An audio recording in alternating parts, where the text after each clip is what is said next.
And I have no doubt that we'll hear some of that storytelling in her talk today. I now give you Maureen Muldoon. I was going to start off with this prayer that we say every day, just a portion of it, the miracle worker prayer. When Jeannie was reading that prayer, that, I could tell somebody had definitely channeled that fresh baked bread.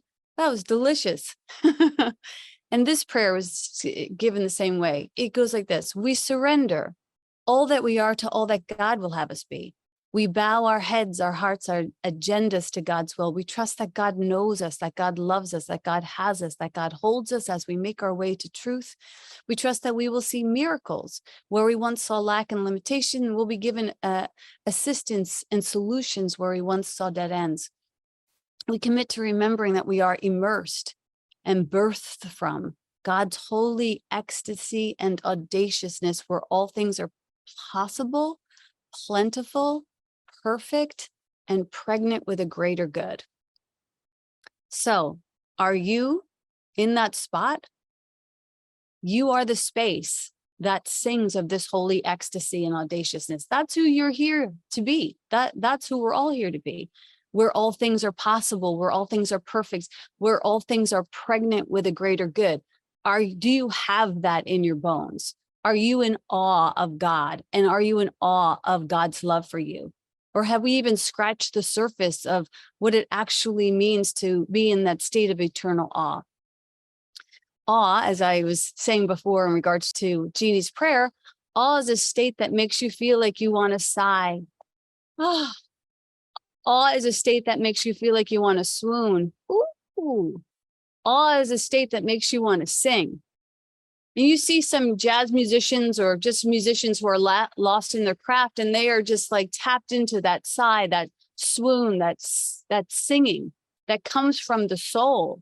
It doesn't come from, the personality. So awe is a state that makes you want to sing along with the divine, the orchestration of love, and to play your part, to be really ready and to truly be an instrument of God's love, as we attest to being every day when we say that St. Francis prayer, which is another prayer that we say often in our community. So we're actually, as Dove pointed out, we're in the days of awe, the 10 days where we get to return and tune into ourselves and deeper practice, this practice of forgiveness, the last day of Rosh Hashanah, the advent of Yom Kippur. And today, like I was mentioning, we'll be fasting with this group of women. If you would like to join us in that practice, you're welcome to make this day at sunset until sunrise a day of, maybe turning in a little bit more, maybe deeper prayer, a deeper sense of awe. But let's be just really clear. This is not some sort of sacrifice. This is not a punishment. This is not suffering. We're simply turning all of our needs to God and spending 24 hours feasting on God. That's not a minimalist buffet. When you feast on God, you get fresh baked bread. You get more than you could ever even imagine. My pantry is full right now because I'm serving up lots of food for 5 women, but I know that what we're going to get when we turn within is so much more delicious than anything I could ever create. So we just fast from the illusion. A time for forgiveness, a time for giving love, a time for practicing, tapping into that flush, that fluid, that firmament of God that we are cut and crafted from. And as fate would have it, today we're also talking about creative abundance. So creative abundance is just another fancy name for God, and you're one with this. I'm one with this. You might think, I'm not creative abundance. I am a personified lack and limitation. Thank you very much. That just might be a state that you have convinced yourself that you're in. Very simple cure for that. So, just buckle up. It's so simple, and yet it will change your entire world. A Course in Miracles tells us that what we have not given can be lacking in any situation. Only what we have not given can be lacking in any situation. This is a radical thought, and A Course in Miracles is filled with radical thought after radical thought. Consider this: only what you have not given can be lacking in any situation. It also says those who witness for me are expressing through their miracles that they have abandoned the belief in deprivation in favor of the abundance they have learned belongs to them. That's an awesome statement. Another radical idea. Those who witness for me, so those who have decided I am Christ, this is heaven, are demonstrating through miracles, extensions of love that require no sacrifice, that they have abandoned this belief in deprivation and lack and scarcity, and in favor of this idea of abundance that they have learned belongs to them. Does this abundance belong to you? When we talk about creative abundance, it's actually the ability to be experienced and to express without limit, to honor that flow, to master the art of withholding nothing that would benefit the whole, to be unapologetic and unconditional about your good, to truly and completely express yourself, and to accept and receive appreciation for the noble and courageous expression of your soul. This is how we not only heal our scarcity, but how we also maintain this idea of abundance in our life. I went to the acupuncture the other day, and I love that we were talking this morning about gratitude and how that's already been thread through our talk. Because I went to the acupuncturist the other day and I asked my doctor, what's the number one thing you should do to stay healthy? I know I'm not a body, but I figured I should ask anyhow. And she didn't even hesitate. She said, it's not about your body. She said, it's about your mind. You got to stop complaining. That's what my doctor said to me. Number one rule, complaining is toxic. It creates the realm of dis-ease. I was shocked and delighted. So I decided to ask her another question. What's the number two rule of good health? And she said, say thank you. I thought, how lucky am I to have such a conscious doctor?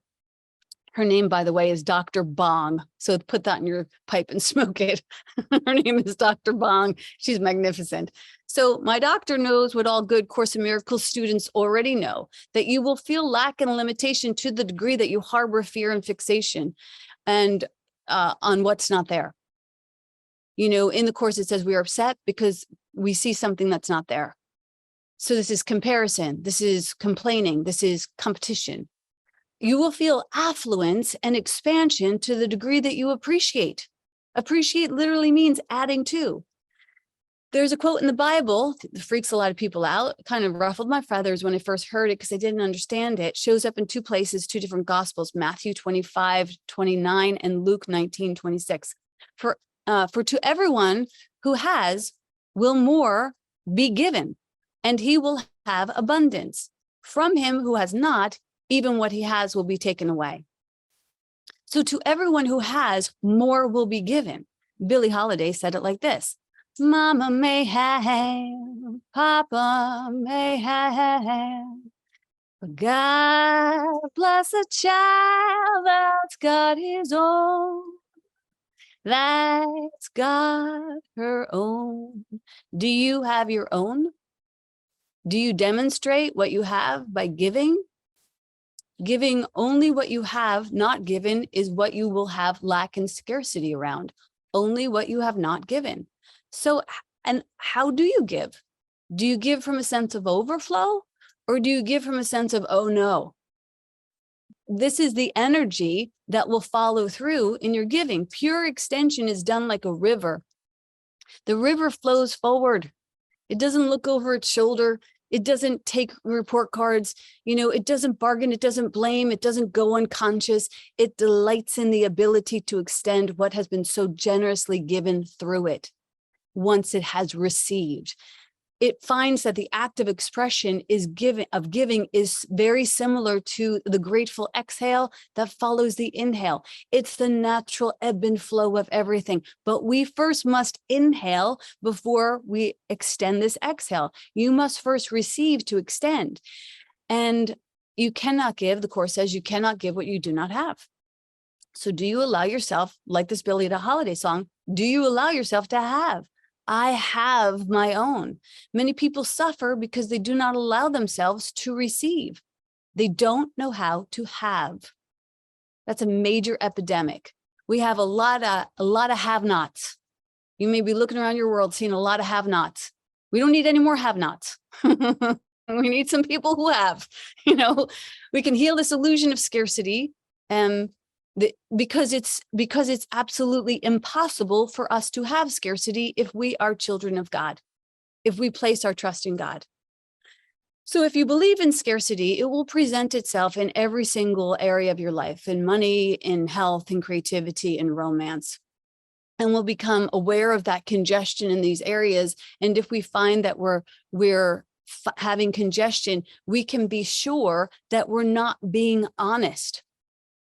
And honesty is one of the key characteristics of a good teacher of God. We've simply fell asleep to a lie, and we're perpetuating that lie. I have not, I have not, I have not. So we get to wake ourselves up with I have, I am, as Jeannie explained to us today. The truth is, I have not fully accepted. And this is where we get into a lot of congestion. If I don't accept it the easy way and let things come to me the easy way through knowing that I'm a precious child of God, the ego will demand that I get it the hard way. Okay? We've been going about getting it the hard way. This summer, I hosted a bunch of writers at these retreats that I was doing. And during one of them, this participant came up to me and she was like, man, you got the best job in the world and you're really good at it. And back in the day, this statement might have made me feel very self-conscious. I might have found ways to not have that statement. I might have said, no, I'm not that good at it. Or, oh, I've been doing it for a really long time. Or, oh, I just got lucky. You know what I mean? Like lots of ways to deflect that statement. Instead, I said, yeah, I do have the best job in the world and I am really good at it.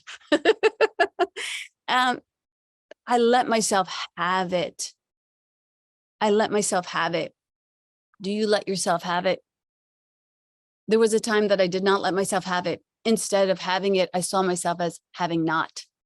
And not having, a not have is someone who spends a lot of her time trying to get, chasing things instead of letting them come. I didn't know how to receive, so I had to get. And this is how we develop a consciousness of wealth, of health, of generosity, so that we can be good calling cards for God, not just so that we can have, because again, the river doesn't hold on to anything. It just lets it flow through her. There was a time when I was like that tin man who just kind of needed oil. I was ruminating on my lack. I was stingy. I was obsessed with the comings and goings of my little lot. I was in debt. I was always trying to get the deal and always looking for more, like a junkie. Now, oh my God, I'm so grateful that the way that I find myself being guided to do business is that this should always be a win-win falling in your favor. I don't even know who that person is, but I'm grateful to have that consciousness now. So these are ailments of these lack, this limitation, this scarcity, this idea of debt. These are ailments that are forgivable. And since we're in the time of forgiveness, this is a perfect fertile soil for you to really start looking at this with the Holy Spirit. But they are forgivable, but they are not optimal. No one gets anywhere by accident. We all get to take 100% responsibility for our experiences. And I finally got sick and tired of being sick and tired. And I got rigorously honest. And I started looking at the shadowy practices and I began to heal them instead of regale them. I stopped talking about how much I didn't have. That's the first step.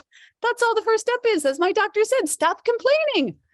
So I see this in people, their good is at hand and they refuse to mention it. Ever meet people like that? Like they got everything you could possibly imagine and they refuse to mention it. I'm just noticing that I put my sweater on backwards somehow. There we go. That might be a little bit more comfortable for me. Anywho, A Course in Miracles says that we've been given 1,000 reasons to gladden ourselves and we refuse them all. Has this ever been you? I know it's been me. When we're, chowing down on our not haves, it's really hard for us to eke out a compliment or a gratitude. So the first step is to stop refusing your good. And this is, again, it's not about money. It's not about creativity or love or romance or food or health. It's about recognizing that you have everything, that you are not here to scrimp or suffer. You are here to manifest the glory of God. Those who witness for me are expressing through their miracles that they have abandoned the belief in deprivation in favor of the abundance they have learned belongs to them. This is mine. I have every right to have it. So how good is your God? And are you up for proving her great with your life?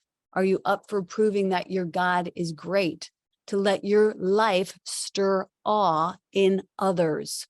As an example, the Course tells us that when we own something, and only when we fully own something, accept it, and fully have it, can we give it away. You will give what you know that you have, but you cannot give it away if you have not received it. When we talk about appreciation, it's not just about giving appreciation, but it's about receiving appreciation. Most people are terrible about receiving love. You know, we get suspicious. I was totally suspicious. When I first started dating my husband and he would say nice things to me, I would literally swat him away. I had no tolerance for kindness. I've gotten much better. But this is where we're at. Sometimes we're at this place where we're terrible about receiving love, and we get suspicious and we negate or we explain it away, and we bring up our unlovable aspects of ourselves so that we can water down and we can, not feel into that discomfort of actually living into the bigness of ourselves. We are masters at false humility. It's serving no one. Because to be able to give, you must first learn to receive what is at hand. We're stumbling all over our good in an effort to get more when we haven't actually accepted the good that is at hand. We go to God asking for more with our mouths full. So, or we give God permission to be, good in our life, but not great. So just as Jeannie was saying with the I am statement, we get to activate it through our claiming it. I am a great writer. I am a great mother. I am a great friend. I'm a great lover. I'm a great leader. I'm a great receiver. Try that on. I'm a great receiver. We must accept that we've been given so that God, in its giving nature, can express through us so that we can give. So how are you at receiving? And maybe there's places where you're better at receiving and places where you're not as good at receiving. If you're terrible at receiving, don't worry, you're not alone. We all have some place to work in regards to receiving. Most people can't ever receive a compliment, or if someone attempts to pay for lunch, it's like a tug of war. You ever get into that situation? It's like, Jesus, let yourself receive, even if it makes you feel vulnerable and uncomfortable. What a gift it is to allow the world to roll at your feet without kicking it in the face. And that's what we do when we negate compliments and kindness. So what is it that you find unacceptable, that you haven't fully accepted and let in yet? Where are you measuring out God's love in thimbles and teacups when God wants to extend to you through bottomless buckets? So much good is left on the shelf. So many gifts are left never unopened because we do not allow ourselves to receive them fully.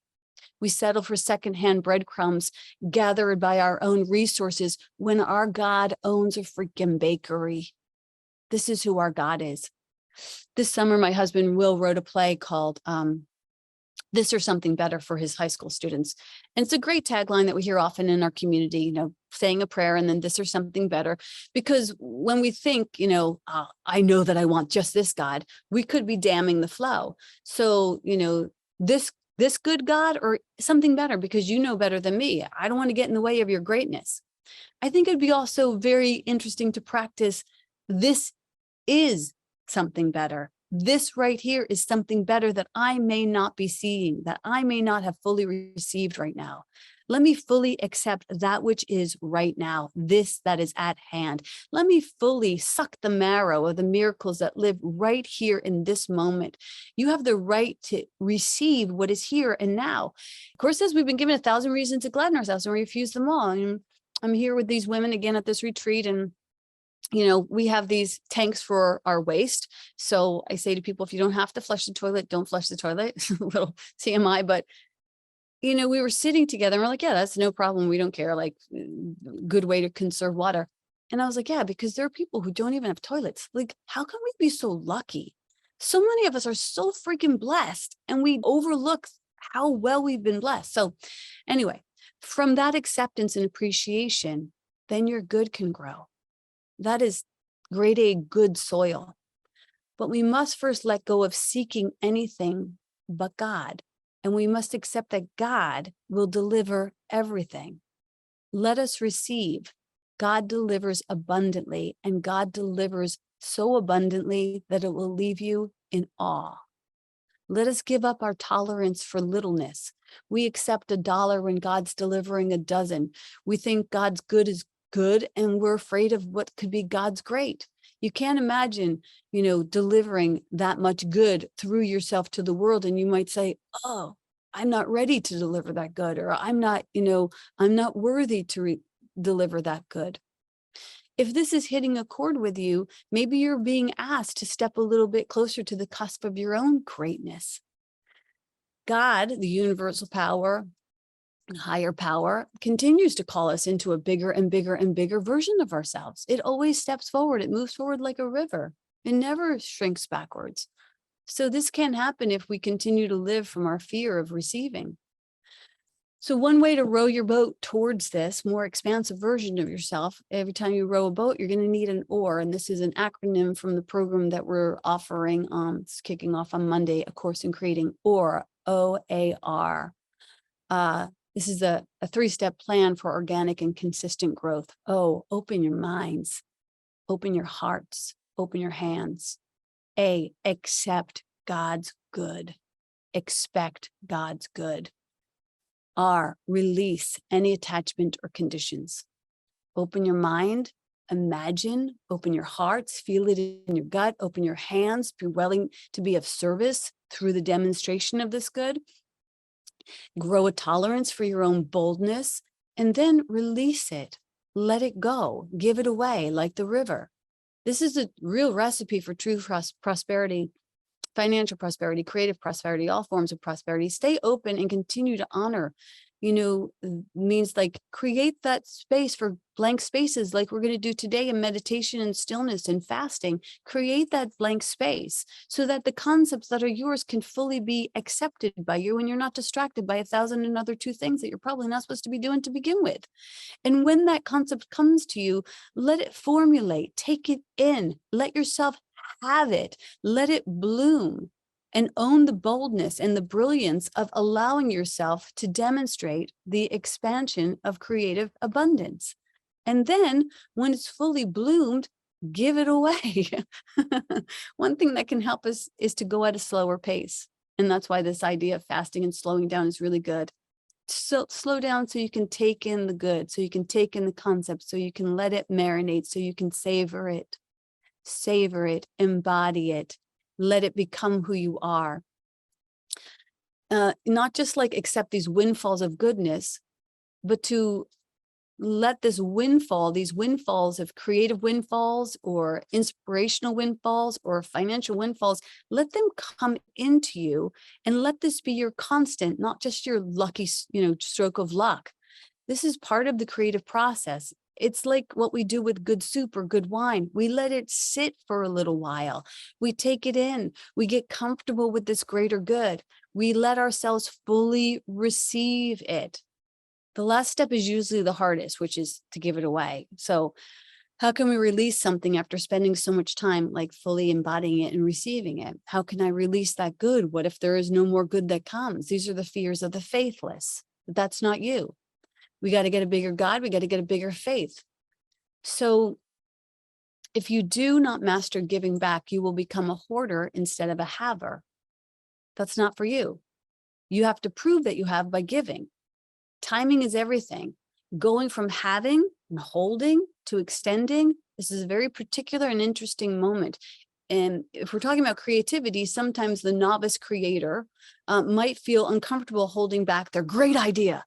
And they want to push forward their great idea. And they get this idea. And instead of fully receiving it, this full vision, they shoot it out into the world with no care and no structure. And they practically give it away as if it was worth nothing. It becomes very willy-nilly and ungrounded. If it's a financial windfall, I've done this one before, we might think, oh my gosh, I can't believe I had this financial windfall. And we immediately start to think about how we're going to redistribute it. Oh, now I'm going to get this and I'm going to go here and I'm going to give this person money. And we before we have even received it, we've spent it 52 times. Like first, just receive it. Like let yourself just take it in. So watch that inability to actually have, where you're starting to just ping pong it back out into the world. Instead, take the good and take it by the reins and let yourself ride around in this new consciousness that is not just a stroke of genius or luck. It's actually your new consciousness growing. This way, your consciousness doesn't move immediately into recirculation, but rather spend some time, really feeling and living into this new spaciousness. It can be uncomfortable, but just hold it and let your consciousness alchemate to having a greater good, a bigger vision, a more creative, a consistent windfall. And this will not kill the creative idea if you don't push it out there. And it will not, hold off your prosperity. It will actually, what actually will happen is it will condense within you, and it will, holding on to it in consciousness is a way that we like kind of tuck into it and give thanks for it. And it will actually create a richer equivalent, a richer mental equivalent. And then when you give, and when you decide to give elegantly. One elegant way of giving is to extend in tithing. You don't throw the baby out with the bathwater. You give 10% of what you have experienced, and you give it to where you're spiritually fed. If you've never allowed yourself to practice tithing, I invite you to try that for the month of October. It's a way that you can get conscious around your ability to accept and extend. You don't even have to do this for speakeasy. You could be spiritually fed by a park. You could be spiritually fed by somebody's dog. But just see if you want to practice this. Again, if you've never practiced it before, don't leave the big blue marble without experiencing all the opportunities that you have to live a more expanded and elegant life. Once you know that you truly have, take joy in giving. Take joy in giving it away. The joy of giving from a sense of having, it's hot, man. That's like a really good thing for your soul to do. And sometimes it happens that when you come time for you to begin tithing or the timing of giving, that you might find that the giving actually just happens like the scent leaves the flower. And this is how I feel my tithing happens now. I put my tithing before my budget because that money is not my money. That's God's money. And the rest of my giving flows easily like that. You will find that if you are not actually giving, but releasing, letting go, you will find that you're not actually giving out into the world, but you're just releasing. It's just flowing through you. It's not, you don't have an attachment with it. It's not yours. None of it's yours. When I lived in Los Angeles, I started this, I'll give you a couple of examples. I started this kids party company when I was an actress, and I didn't want to be a waitress while I was, trying to get some gigs as an actress. And I started this kids party company called Princess Parties, and I made all the costumes, and I, go out as Cinderella face painting and magic. And I, did the advertisements, and I wore all the hats in the business, and I loved it. I loved going to 4-year-old birthday parties and, just making their day. And then came the time when I was done. I had started actually booking jobs as a professional actress, and I was able to give this business away. And I can't tell you how much pleasure it gave me to hand this business over to 2 young actors who were looking for ways to escape from having to wait tables for a day job. And I didn't sell it to them. I just gave it to them. I was done. I could give it because I knew that I had completed my relationship with it. I was now working as a professional actor, and I didn't need the business, and it didn't serve me to hold on to it or to even sort of milk it for more good. It had already given me its good. Now I could extend it. Then after about 20 years working in television and film, I found that I was done with that. And I had an amazing career as an actor. I worked with movie stars on locations. It was bougie and brilliant, and I loved every single second of it until I was done. And then I let it go. And I remember when I told my friends, I'm done, they were like, you don't get done with show business when you're working. You're crazy. Why? Because the world does not like us to evolve. Everybody gets scared of change. People would rather, spend a lifetime in a stagnant nature of hell than experience an ending. But endings are only new beginnings in disguise. So you're the best authority to know when you actually have grown or outgrown a situation. Only you can say when it's time to leave the party. We each have a clear and sincere finger on the pulse of our own inner compass. We are not always brave enough to admit that things have ended, but we can grow courage that's required for change. So letting go, without conditions, makes space for the great mystery of God's greater good. I've also found that when the next step is ready to reveal itself, it's never something that I would have imagined from my limited awareness. If I rush in to try and fill that blank space, I will fill it with something less optimal than what God has in store for me. Now, that waiting period is close to hell. It feels like, come on, God, show me where we're going, what we're doing. But sometimes that's just God holding us and helping us to have that experience of patience, that something good is rolling in. So although we have intuitions about our best outcome, God's vision is always bigger. You cannot outgood God. So we get to hold space for God's big idea without having to know exactly what it looks like. And sometimes the big idea will come in bite-sized servings. God will give only what we can actually handle or accept. Love doesn't push people into the deep end. God goes gently and patiently, and you shouldn't pull the rose open. You got to be patient and just let her bloom. And on the way to manifesting your big, beautiful dreams, sometimes God takes an amazing shortcut where bigger dreams are unfolded that you didn't even know that you had. I remember there was a woman that came to me once when she wanted to do this one-person show, and she had gathered stories and songs, and I had coached her a little bit, and I got her up on the stage at Voice Box, and she had experienced debilitating fear. Like, there are people I get up on stage at Voice Box who experience fear, normal fear, but she experienced debilitating fear that almost sent her back mentally. And we both knew maybe there was something more for us to know. And we both knew that we weren't really supposed to suffer through, the delivery of our good. So she stayed open, and God's bigger dream came to her, and it was gently guided her to turn her play into a podcast. And it was hugely successful venture. And she found her voice, and she found her platform, and she found her audience without losing her peace of mind. So how do we begin to make ourselves experience? How do we begin to make ourselves available for that growth? First, stop complaining. Second, tell the truth. Third, have what you have, like fully have what you have.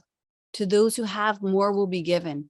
Do not negate what you have, but instead cherish what you have and care for it, and care for your little dollars, and care for your little paintbrushes, and care for your little stories and your little songs. Don't fling them about as if they have no value. Hold them as precious gifts of God. Hold them in awe, and then give them away in elegance. You deserve elegant encounters. Let yourself be that child that has his own. Let yourself be that person who's able to return God's good to God. Let yourself be audacious. Let yourself sigh and swoon and sing in awe. The ride is short, my friend. Activate your awe. I'm going to close with a song.